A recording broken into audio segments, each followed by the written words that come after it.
నమస్తే, welcome to KTV Telugu special focus. నేను Vasant. Delhi liquor scam గత 3 సంవత్సరాలుగా దేశవ్యాప్తంగా వార్తల్లో నిలుస్తున్న అంశం.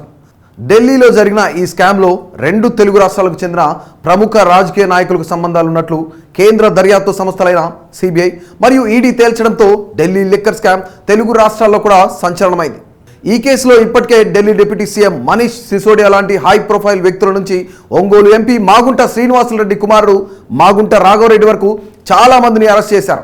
అయితే ఈ కేసులో తెలంగాణ మాజీ ముఖ్యమంత్రి కేసీఆర్ కుమార్తె ఎమ్మెల్సీ కల్వకుంట్ల కవిత హస్తం కూడా ఉందని ఈడీ ఆమెను 2022 డిసెంబర్ 11వ తేదీన విచారించింది. ఆ తర్వాత కూడా ఈ వ్యవహారంలో కవిత విచారణకు పలుమార్లు హాజరైంది. దీంతో ఎప్పటి నుంచో కవితను కూడా అరెస్ట్ చేయబోతున్నట్లు ఊహాగానాలు వస్తూనే ఉన్నాయి.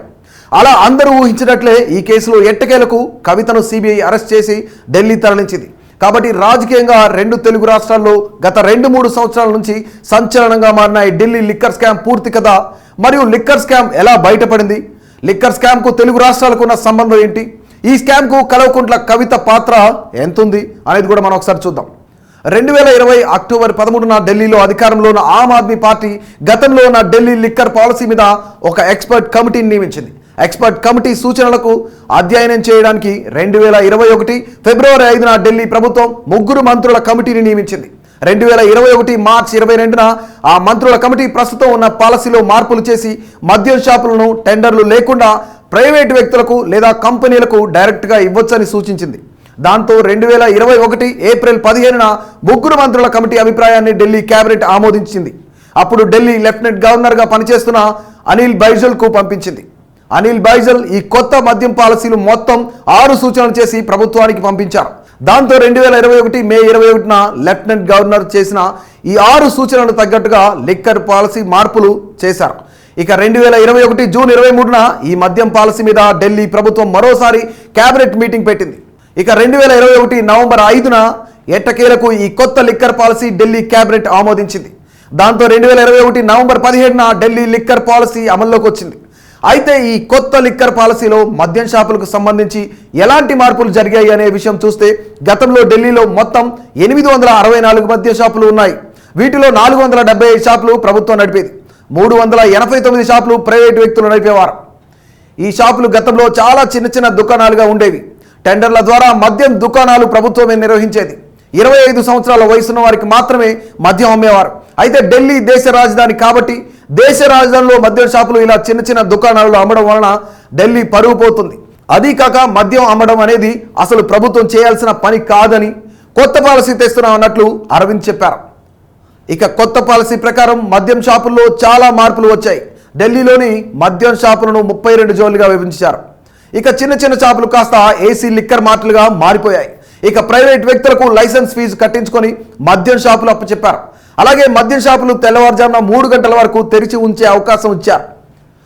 అలాగే మద్యాన్ని హోమ్ డెలివరీ చేసుకునే వెసులుబాటు కూడా కల్పించారు. అంతేకాకుండా ఎంఆర్పి ధరల కంటే ఎక్కువకు మద్యం అమ్ముకునే అవకాశం వ్యాపారులకు కల్పించారు. ఇలాంటి అనేక మార్పులు మద్యం దుకాణాల్లో కొత్త లిక్కర్ పాలసీ ద్వారా చేశారు. ఇలా ఎన్నో రకాల మార్పులు చేసి ఈ కొత్త లిక్కర్ పాలసీ తీసుకొచ్చారు. అయితే ఈ మార్పులన్నీ మద్యం వ్యాపారులకు లాభం జరిగేలా ఉన్నాయని విషయం మనకు స్పష్టంగా అర్థమైంది. అయితే 2022 మే 26న ఢిల్లీకి వినయ్ కుమార్ సక్సేనా అనే వ్యక్తి కొత్త లెఫ్టినెంట్ గవర్నర్గా నియమించబడ్డారు. ఈయన రాకముందు వరకు కూడా ఈ లిక్కర్ పాలసీ చాలా సాఫీగా నడిచింది. అయితే ఈయన వచ్చాక ఒక రోజున 2022 జూలై 8న ఈయనకు చీఫ్ సెక్రటరీ నుంచి ఒక లేఖ వచ్చింది. ఆ లేఖలో ప్రస్తావించిన ముఖ్యమైన విషయం ఏంటంటే ఢిల్లీ డిప్యూటీ సీఎం మరియు ఎక్సైజ్ శాఖ మంత్రిగా ఉన్న మనీష్ సిసోడియా మద్యం వ్యాపారులు కట్టాల్సిన 144 కోట్ల రూపాయల లైసెన్స్ ఫీజు రద్దు చేశారు. అంతేకాదు లైసెన్స్ ఫీజు చెల్లించిన కొందరు వ్యాపారులకు 30 కోట్ల రూపాయలు వెనక్కి ఇచ్చేశారు. అంటే మనీష్ సిసోడియా ప్రభుత్వానికి ఫీజుల రూపంలో రావాల్సిన 174 కోట్ల రూపాయల డబ్బుని మద్యం వ్యాపారులు కట్టే పని లేకుండా వారికి లబ్ధి చేకూర్చారు. కాబట్టి లిక్కర్ పాలసీ వెనుక భారీ అవినీతి జరిగిందని ఆ లేఖలో పేర్కొన్నారు. దాంతో మొట్టమొదటిసారిగా ఈ లిక్కర్ పాలసీ అనేది ఒక పెద్ద లిక్కర్ కుంభకోణం అని తేలిపోయింది. ఇక దాంతో 2022 జూలై 22న లెఫ్టినెంట్ గవర్నర్ వినయ్ ఈ పాలసీపై సమగ్ర విచారణ జరపాలని సిబిఐకి ఆదేశం ఇచ్చారు. దాంతో ఈ వ్యవహారం అప్పట్లో పెద్ద సంచలనమైంది. ఎందుకంటే అప్పటికే ఢిల్లీలో కేజ్రీవాల్ ప్రభుత్వం కేంద్రంలో అధికారంలో ఉన్న బీజేపీపై విమర్శలు చేస్తూ వస్తుంది. కాబట్టి కేజ్రీవాల్ ప్రభుత్వం తీసుకున్న నిర్ణయం మీద ఇక సిబిఐ ఎంక్వైరీ అనేది అదో పెద్ద వార్త అయింది. బీజేపీకి కూడా కేజ్రీవాల్ పార్టీని దెబ్బతీసేందుకు ఈ లిక్కర్ కేసు ఉపయోగపడుతుందని భావించింది. దాంతో ఇలా ఈ లిక్కర్ వ్యవహారం అంతా అడ్డం తిరిగేసరికి కేజ్రీవాల్ ప్రభుత్వం 2022 జూలై 28న ఈ కొత్త లిక్కర్ పాలసీని రద్దు చేసి మరో పాలసీ తీసుకొస్తామని ప్రకటించింది. కానీ బీజేపీ మాత్రం ఈ వ్యవహారాన్ని ఒక అవకాశంగా భావించింది. 2022 ఆగస్టు 19న మొట్టమొదటిసారిగా సిబిఐ ఢిల్లీ డిప్యూటీ సీఎం మరియు లిక్కర్ పాలసీ రూపొందించిన మనీష్ సిసోడియా మరియు మరికొంతమంది ప్రముఖుల ఇళ్ల మీద రైడ్ చేయడం జరిగింది. ఈ కేసు దర్యాప్తులో భాగంగా మనీష్ సిసోడియాని 2023 ఫిబ్రవరి 26న మరోసారి విచారించి అదే రోజు సిసోడియాను సిబిఐ అరెస్ట్ చేసింది. అలా ఆ రోజు నుంచి తీగలాగితే డొంకంతా కదిలినట్లుగా ఇప్పటి వరకు 16 మంది అరెస్ట్ అయ్యారు. మనీష్ సిసోడియా ఇప్పటికే జైల్లోనే ఉన్నారు. 2022 జూలై నుంచి జరుగుతున్న విచారణలో అనేక విషయాలు బయటకు వచ్చాయి. దానిలో భాగంగానే ఆంధ్రప్రదేశ్కు చెందిన ఒంగోలు ఎంపీ కుమారుడు మాగుంట రాఘవరెడ్డి, విజయసాయిరెడ్డి బంధువు అయిన వ్యాపారవేత్త అయిన అరబిందో ఫార్మా ఎండి శరత్ చంద్రారెడ్డి మరియు తెలంగాణకు చెందిన ఎమ్మెల్సీ కవిత స్నేహితుడు అరుణ్ రామచంద్ర పిల్లై, కవిత ఆడిటర్ బుచ్చిబాబు పేర్లు కూడా గత కొంతకాలంగా వినిపిస్తున్నాయి. దాంతో 2022 డిసెంబర్ 6న కవిత సిబిఐ నుంచి నోటీసులు కూడా అందుకుంది. 2022 డిసెంబర్ 11న సిబిఐ హైదరాబాద్ వచ్చి మరి కవితను ఆమె ఇంట్లోనే విచారించింది. ఇప్పటికే ఈ కేసులో మాగుంట శ్రీనివాసులరెడ్డి కుమారుడు రాఘవరెడ్డి, అరబిందో ఫార్మా ఎండి శరత్ చంద్రారెడ్డి అరెస్ట్ అయ్యి బెయిల్ మీద విడుదలయ్యారు. మాగుంట రాఘవరెడ్డి మరియు శరత్ చంద్రారెడ్డి ఇద్దరు ఈ కేసులో అప్రూవర్లుగా మారారని సిబిఐ నిర్ధారించింది. అయితే అసలు ఈ కేసులో ఎమ్మెల్సీ కవిత, మాగుంట రాఘవరెడ్డి, అరబిందో ఫార్మా ఎండి శరత్ చంద్రారెడ్డిల పాత్ర ఏమిటి, అసలు ఈ కేసుతో వీళ్ళకున్న సంబంధం ఏంటి అనే విషయాన్ని గమనిస్తే Delhi lieutenant governor liquor policy మీద దర్యాప్తు చేయాలని సిబిఐకు లేఖ రాసింది. సిబిఐకు లేఖ రాసిన రెండో రోజే బీజేపీ ఎంపీ పరమేశ్ వర్మ ఈ కుంభకోణంలో కేసీఆర్ కుటుంబ సభ్యుల ప్రమేయం కూడా ఉందని ప్రెస్ మీట్లో చెప్పారు. అంటే దర్యాప్తు ఇంకా పూర్తి స్థాయిలో మొదలు కాకముందే బీజేపీ ఎంపీ ఇలా మాట్లాడడం మనం గమనించాలి. అయితే ఈ కేసులో సిబిఐ ఇప్పటి వరకు మనీష్ సిసోడియాతో పాటు మరికొందరు ముఖ్యమైన వ్యక్తులను అరెస్ట్ చేసింది. సిబిఐ అరెస్ట్ చేసిన వారిలో ఒక ముఖ్యమైన వ్యక్తి సమీర్ మహేంద్ర. సమీర్ మహేంద్ర ఇండో స్పిరిట్ అనే మద్యం కంపెనీ ఓనర్. ఢిల్లీ లిక్కర్ మార్కెట్లో ఇండో స్పిరిట్ కంపెనీకి 33% వాటా ఉండేది. ఢిల్లీ లిక్కర్ పాలసీ అమలు చేయడానికి ఢిల్లీ లిక్కర్ మార్కెటింగ్ 32 జోన్లుగా విభజించారు. ఈ 32 జోన్లలో 27 మందికి లైసెన్సులు ఇచ్చారు. మొత్తం ఉన్న 32 జోన్లకు సంబంధించి 9 జోన్లలో మద్యం వ్యాపారాన్ని నడపడానికి ఈ ఇండో స్పిరిట్ కంపెనీకి లైసెన్స్ ఇచ్చారు. ఈ ఇండో స్పిరిట్స్లో 65% వాటా మాగుంట రాఘవరెడ్డి, శరత్ చంద్రారెడ్డి, అరుణ్ రామచంద్ర పిల్లై ఈ ముగ్గురికి వాటా ఉంది. వీళ్ళంతా సౌత్ ఇండియాకు చెందిన వ్యాపారులు కావడంతో వీరిని సౌత్ గ్రూప్ అని ఈడీ ఛార్జ్షీట్లో పేర్కొంది.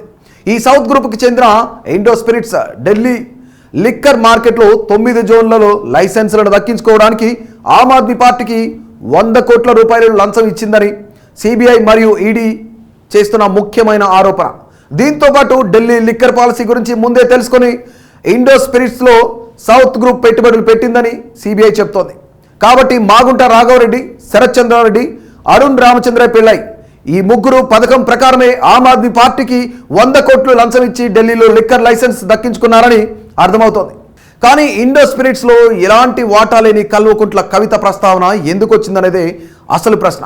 కాబట్టి కల్వకుంట్ల కవిత పేరు ఈ లిక్కర్ స్కామ్లో ఎలా వచ్చిందంటే ఇండో స్పిరిట్స్ కంపెనీ యజమాని సమీర్ మహేంద్ర, ఇండో స్పిరిట్లో వాటా ఉన్న మాగుంట రాఘవరెడ్డి, శరత్ చంద్రారెడ్డి, అరుణ్ రామచంద్ర పిల్లై మరియు చార్టెడ్ అకౌంటెంట్ బుచ్చిబాబు ఈ 5గురిని సిబిఐ అరెస్ట్ చేసి విచారిస్తే తెలిసిన అసలు విషయం ఏంటంటే అరుణ్ రామచంద్ర పిల్లై అనే వ్యక్తి కల్వకుంట్ల కవితకు చెందిన వ్యక్తి. అరుణ్ రామచంద్ర పిల్లైకు ఇండో స్పిరిట్స్లో ఉన్న వాటా అంతా ఇండైరెక్ట్గా కల్వకుంట్ల కవితకు చెందిన వాటానే. అంటే కల్వకుంట్ల కవిత నేరుగా ఢిల్లీ లిక్కర్ స్కామ్లో పాల్గొనకుండా తన స్నేహితుడు అరుణ్ రామచంద్ర పిల్లై ద్వారా వ్యవహారం నడిపించారు. సమీర్ మహేంద్రను ఈడీ విచారిస్తున్నప్పుడు ఆయనే స్వయంగా ఈడీతో నాకు అరుణ్ తన ఇంట్లో పరిచయం చేసింది కవితనేనని, అరుణ్తో వ్యాపారం చేస్తే నాతో చేసినట్లేనని చెప్పినట్లు ఈడీ ఛార్జ్షీట్లో పేర్కొంది. అలా సమీర్ మహేంద్ర ఇచ్చిన స్టేట్మెంట్ ద్వారా కల్వకుంట్ల కవిత పేరు ఢిల్లీ లిక్కర్ కేసులో బయటపడింది. సమీర్ మహేంద్ర ఇచ్చిన స్టేట్మెంట్ మాత్రమే కాకుండా లిక్కర్ పాలసీ రూపొందించడంలో కీలక పాత్ర పోషించిన మరో వ్యక్తి చార్టెడ్ అకౌంటెంట్ బుచ్చిబాబు. బుచ్చిబాబును కూడా ఈడీ అరెస్ట్ చేసింది. బుచ్చిబాబు అనే వ్యక్తి కల్వకుంట్ల కవిత సొంత చార్టెడ్ అకౌంటెంట్. కవిత వ్యాపార లావాదేవీలన్నీ కూడా తనే చూసుకుంటూ ఉంటాడు. కాబట్టి ఇతను లిక్కర్ పాలసీ రూపొందించడంలో పాల్గొనడం వల్ల కవితకు ఢిల్లీ లిక్కర్ స్కామ్ గురించి ముందే తెలుసు అనేది ఈడీ చేస్తున్న మరొక ఆరోపణ. కాబట్టి ఇప్పటికే గతంలో ఈ విచారణకు హాజరైన సమీర్ మహేంద్ర, మాగుంట రాఘవరెడ్డి, శరత్ చంద్రారెడ్డి, అరుణ్ రామచంద్ర పిల్లై, బుచ్చిబాబు వీరంతా అరెస్ట్ అయ్యారు. కాబట్టి తాజాగా 2024 మార్చి 15న ఈడీ హైదరాబాద్లో కల్వకుంట్ల కవితను అరెస్ట్ చేసి ఢిల్లీ రౌస్ అవెన్యూ కోర్టులో ప్రవేశపెట్టింది. కోర్టు ఆమెకు 14 రోజులు రిమాండ్ విధించింది. మార్చి 16, 2024న ఈడీ కవితను ఈ కేసులో మరింత లోతుగా విచారించేందుకు వీలుగా 10 రోజుల కస్టడీ కోరుతూ పిటిషన్ వేసింది. కానీ కోర్టు మాత్రం 7 రోజులు మాత్రమే అనుమతినిచ్చింది. సో ఇలాంటి మరిన్ని ఇంట్రెస్టింగ్ అప్డేట్స్ కోసం మా కేటీవీ తెలుగును సబ్స్క్రైబ్ చేయండి, అలాగే లైక్ చేయండి. Please do subscribe to. Please do subscribe to. Please do subscribe to. Please do subscribe to. Please do subscribe to. Please do subscribe to KTV Telugu. KTV Telugu. KTV Telugu. KTV Telugu. To KTV Telugu. KTV Telugu. Please do subscribe to KTV Telugu.